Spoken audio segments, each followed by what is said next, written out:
Esta semana, a Polícia Federal encontrou no celular do ex-ajudante de ordens do ex-presidente Jair Bolsonaro, o tenente-coronel Mauro Cid, uma suposta minuta de decreto de garantia de lei da ordem, a GLO, e outros textos que dão suporte a um eventual golpe de Estado, segundo os investigadores.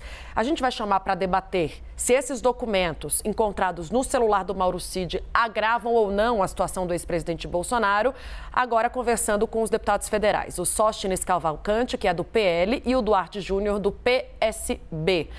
Bem-vindos, boa tarde aos dois. Eu vou começar, então, com o deputado Sóstenes. A primeira pergunta, deputado, é se, na sua avaliação, esses documentos, os quais eu citei agora há pouco, encontrados no celular do Mauro Cid, podem incriminar o ex-presidente Jair Bolsonaro, ou não?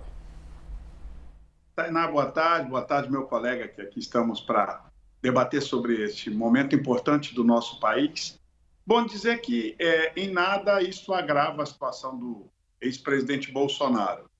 Primeiro que uma minuta num celular, num bloco de notas, é uma coisa que pode ter chegado via WhatsApp por alguém enviando, ou ele mesmo, alguma discussão sobre o assunto, que é um texto constitucional. Não se trata aí de uma possibilidade de golpe, não se sabe a data ainda em que isso foi redigido, em que isso foi salvo. Tem uma série de questões que precisam de ver.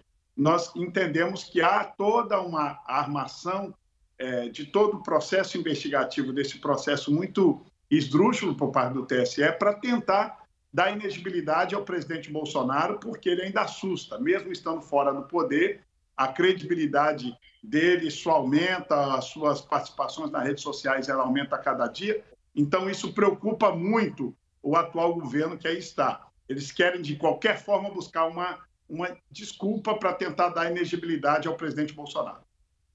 Gostaria de ouvir também o deputado Duarte Júnior. A pergunta é a mesma, deputado. Se, na sua avaliação, esses documentos encontrados no celular do Mauro Cid podem ou não incriminar o ex-presidente Jair Bolsonaro? Bom dia, boa tarde a você, Tainá, boa tarde ao colega Sóstenes, boa tarde a todos aí que estão acompanhando pela CNN.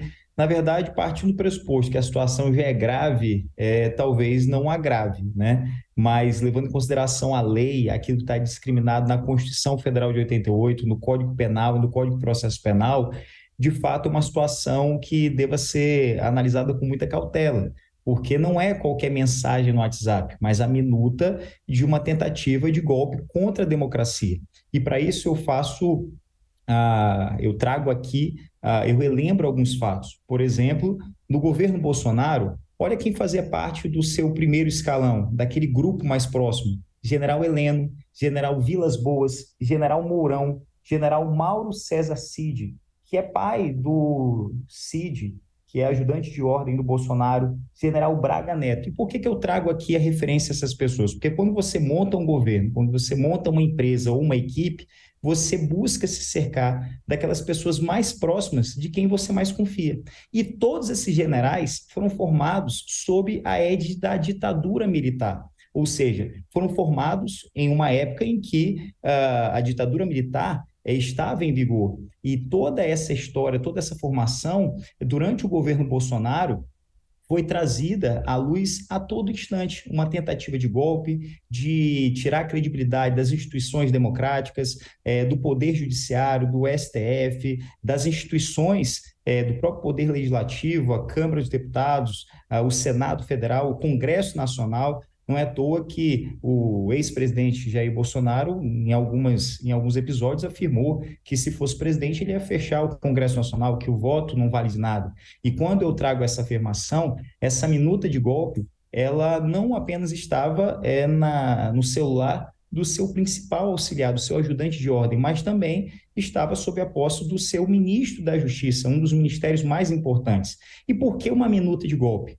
Quando nós percebemos aquela série de episódios, no dia 12 de dezembro, aqui em Brasília, quando tentaram invadir a sede da Polícia Federal, tentaram colocar fogo em vários pontos da capital nacional, da capital do nosso país, para passar a mensagem de caos, não é algo desarrazoado, não é nada do acaso, mas sim é um plano estratégico previsto, inclusive, na Constituição. quando nós abrimos o artigo 136 da Constituição Federal de 88, está discriminado que o presidente da República pode decretar estado de defesa para preservar prontamente ou restabelecer locais discriminados, determinados, em que não haja a ordem pública. Então, essa minuta não é apenas uma intenção, mas parte de um plano estratégico para um golpe contra a democracia. O deputado Sóstenes, o Mauro Cid, ele pode ser convocado para depor na CPMI de 8 de janeiro. É um dos nomes listados e agora me parece que vira prioridade diante dessa situação. O senhor acredita que ele deve prestar esclarecimentos sobre esse assunto? Com certeza. A CPMI do 8 de janeiro, no Senado e na Câmara dos Deputados, vai dar oportunidade a que finalmente a gente possa esclarecer ao Brasil, tirando toda e qualquer sombra de dúvidas de tantas pessoas que criaram aí essa famosa narrativa do golpe, porque eu nunca vi um golpe sem um estilingue, sem uma tiradeira. Eu nunca vi um golpe com pessoas, com um grupo minoritário. Nós, da direita, fizemos as maiores manifestações públicas que esse país já viu. Eram milhões e milhões de pessoas. Aquele dia 8 de janeiro foi um dia de um grupo pequeno, que para mim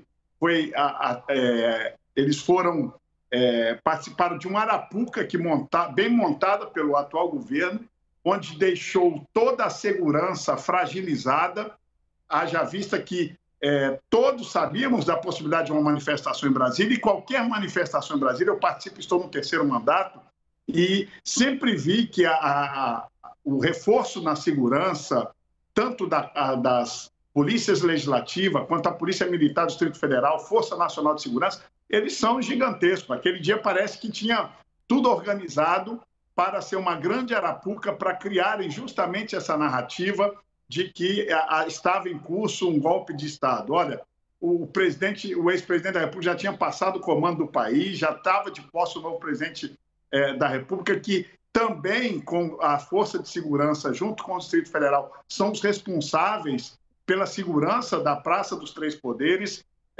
O que nós lamentamos, tudo que aconteceu. Lógico que nós não somos a favor de invasão e nem de destruição de patrimônio público. Temos que, através dessa CPMI, separar o joio do trigo e mostrar quem realmente cometeu o crime e responsabilizar. Não dá para a gente ver o TSE e o Supremo Tribunal Federal colocar todos 1.000 e tantas pessoas como acusados, não individualizando as penas e as culpas e a investigação por CPF individual. Quem fez isso, responda pelo que fez. Quem não fez, não deve nem sequer estar com tornozeleira eletrônica. Foram presas pessoas que sequer estavam na Praça dos Três Poderes no dia. Isto são prisões arbitrárias, ilegais, que a CPMI vai conseguir separar o joio do trigo e descobrir se houve responsabilidade do governo federal, omissão, se também houve infiltrados, que é uma suspeita que sempre paira no ar. Eu acho que a CPMI vai contribuir muito para mostrar ao Brasil a verdade dos fatos. Deputado Duarte Júnior, gostaria de ouvi-lo também, especificamente sobre essa possível convocação do Mauro Cid à CPMI. E vou além, que questionamentos o senhor faria ao ex-ajudante de ordens do ex-presidente Bolsonaro? Olha, Tainá, primeiro o deputado Sóstenes talvez tenha esquecido que compete à segurança do DF a guarda dessa praça, né, da Praça dos Três Poderes, ali o Supremo, a Câmara dos Deputados, o Senado, o Palácio do Planalto. E talvez tenha esquecido também que, à época, no dia 8 de janeiro, o secretário de Segurança era o ex-ministro da Justiça do então presidente Jair Bolsonaro, o Anderson Torres. Então, se alguém facilitou essa invasão, foi, no caso, o ex-ministro da Justiça, o Anderson Torres, ex-ministro do Jair Bolsonaro. Então, essa narrativa vinda pelo deputado aqui, defendida pela extrema-direita, ela é totalmente irrazoável. É como aquele que pratica o crime de estupro tentar justificar um crime absurdo pela roupa que a vítima está usando. Não deve prosperar essa narrativa. Claro que é importante a convocação do Cid, até porque ele responde, com base nessa minuta de golpe, por um outro crime previsto no artigo 359-L do Código Penal Brasileiro, que é o ato de tentar, a partir da grave ameaça contra o Estado Democrático de Direito. E as perguntas que nós faremos, eu não posso antecipar todas para não prejudicar a investigação, mas perguntas simples aqui eu posso trazer, como, por exemplo, o que essa minuta fazia no seu celular? Porque a mesma minuta que estava no seu celular estava também de posse do ministro da Justiça, Anderson Torres. Por qual razão guardar esse documento? Qual era a intenção? Quem fez? Qual era o objetivo? São perguntas simples que nós esperamos que tenhamos a resposta clara e objetiva em respeito à democracia. Isso aqui é muito maior do que direita e esquerda, mas está para mostrar para as pessoas que o crime não compensa. Nós temos que parar com essa história no país de que cargo, mandato, dinheiro, privilégio serve de escudo para proteger as pessoas de práticas de crimes. Não importa se é rico, não importa se é presidente ou ex-presidente, se é deputado, se é senador, se tem 1 ou 30 mandatos. Se cometer um crime, tem que ser punido com todo o rigor que a lei prevê. Há todo um caráter simbólico nisso. Bourdieu fala do caráter simbólico das coisas. Se nós demonstramos que aquele que comete crime é punido, há um caráter de educação para a sociedade, de cumprir a regra, cumprir a lei e de que vale a pena seguir pelo caminho do bem. Esse é o nosso objetivo em respeito à democracia, em respeito às famílias, em respeito a um Brasil mais justo e melhor para todos. Deputado Sóstenes, já que eu prolonguei um pouco a minha pergunta sobre os questionamentos que o deputado Duarte Júnior faria ao Mauro Cid, eu devolvo para o senhor também a mesma pergunta. Que questionamentos ou que respostas o senhor acha que o Mauro Cid pode levar, eventualmente indo à CPMI do 8 de janeiro? E gostaria, para a gente finalizar também, de uma avaliação geral sobre esse personagem que está implicado em várias investigações que cercam, né, o ex-presidente Jair Bolsonaro também, de alguma forma. Bom, vamos lá. A pergunta que eu faria, a primeira é que eu acho que o meu colega Duarte já deve ter as minutas, porque ele está afirmando que a minuta é a mesma encontrada no Anderson. Eu não tenho essa informação, de repente ele tenha, que é a mesma. A primeira que eu queria saber é se as minutas são iguais, idênticas, se o texto é o mesmo ou se é um texto genérico que fala do artigo 142, de evocar o artigo 142, mas são textos diferentes. Eu acho que esse é o primeiro para mostrar que se era o mesmo texto encontrado com o Anderson ou se são textos diferentes. Porque a grande verdade, deputado Duarte, e Brasil, e Tainá, todos que nos assistem, houve sim uma série de questionamentos, porque a eleição foi uma eleição muito parelha, muito apertado o resultado. E aqueles que perderam a eleição, primeiro tínhamos uma série de questionamentos com relação à isenção das decisões do TSE, que para muitos da população brasileira não foi um TSE isento, e sim um TSE parcial. Logo disso, a outra preocupação que fica para muitos de nós é que justamente muitas pessoas queriam realmente que enviavam textos. Eu cansei de encontrar gente no aeroporto querendo enviar texto de sugestão para evocar 142. Isso foi uma coisa comum e corriqueira para muitas pessoas. Lógico que daí a chegar um texto e que isso fosse aplicado, não é? São questões muito diferentes. As pessoas queriam, se manifestavam. Há um texto constitucional, que é o artigo 142, que pode ser evocado em circunstâncias necessárias, que não era o caso neste momento.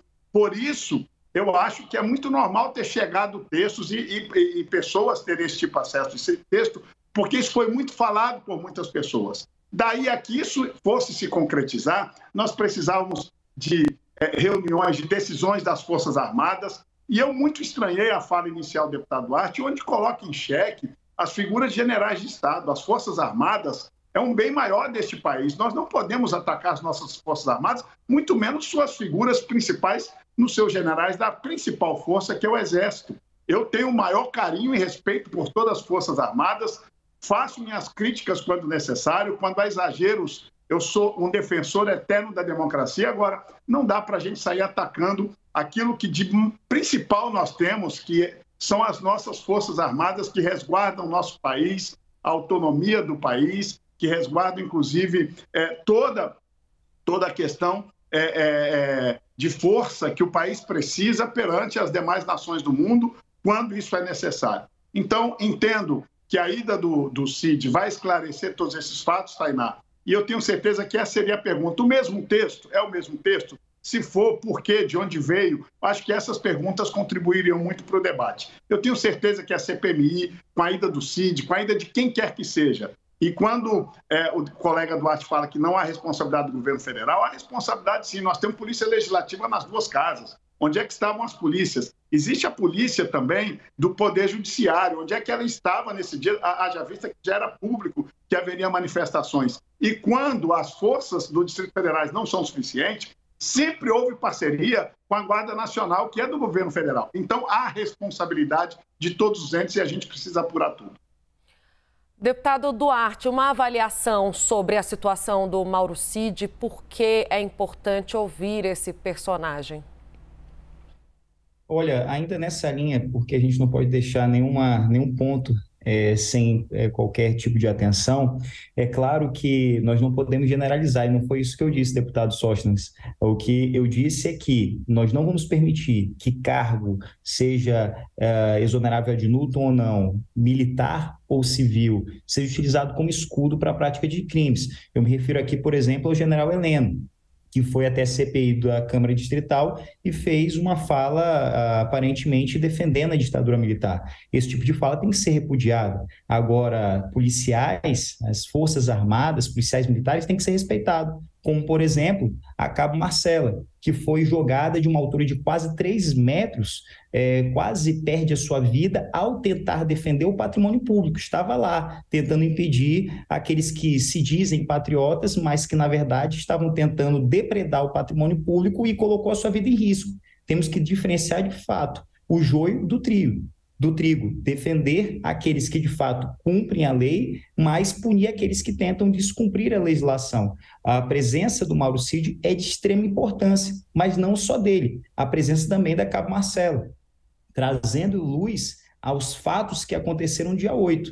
Tentam afirmar que algumas famílias foram para o gramado ali na frente do Congresso Nacional para fazer uma espécie de piquenique, mas na verdade não era isso que nós vimos. Temos que dar voz aos policiais militares, ao policial legislativo, aqueles que estavam lá lutando para proteger a nossa democracia. É muito importante também a gente destacar que essa investigação, ela traz aqui algo que vai além daquilo que já vem sendo feito. Existem investigações em curso, feita pelo próprio Supremo, pela Câmara Distrital, mas até agora foram pegos os menores, aqueles que estavam lá fisicamente. Mas o que aconteceu para que eles ali estivessem? Quem instigou? Quem mobilizou? Quem financiou?